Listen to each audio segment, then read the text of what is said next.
Subject కి ఒక teacher ఉంటారు, అన్ని సబ్జెక్టులు నన్ను చదవమంటారు. ఇంత చిన్న బుర్రలో అన్ని ఎలా నింపాలి?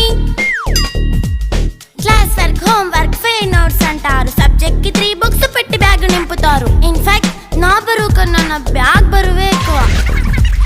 క్వశ్చన్లు, ఆన్సర్లు, సర్ప్రైజ్ టెస్టులు అన్ని దాటుకొని మళ్ళీ స్కూల్ వ్యాన్ ఎక్కేసి అమ్మయ్య ఇక ఇంటికి వచ్చేసామనుకుంటే మార్క్స్ తక్కువ వస్తే చెయ్యాలి అసైన్మెంట్. రిపోర్ట్ కార్డ్ చూపిస్తే ఇంట్లో ఉన్న పనిష్మెంట్. హోమ్ వర్క్ చేయమంటూ మమ్మీ చంపుతుంటుంది. ట్యూషన్ టైం అయిందని డాడీ తరుముతుంటాడు. డాన్స్ క్లాస్ కి వెళ్ళమని తాతయ్య తిడతాడు. స్నాక్స్ తిని వెళ్ళమని నాన్నమ్మ ఆపుతుంది. ఇక అన్నీ అయిపోయాక కాసేపు టీవీ చూద్దామంటే మమ్మీ ఎంట్రీ ఇచ్చింది. బెడ్ యొక్క మంది చిన్న నాప్ తీసేలోపు తెల్లారిపోయింది.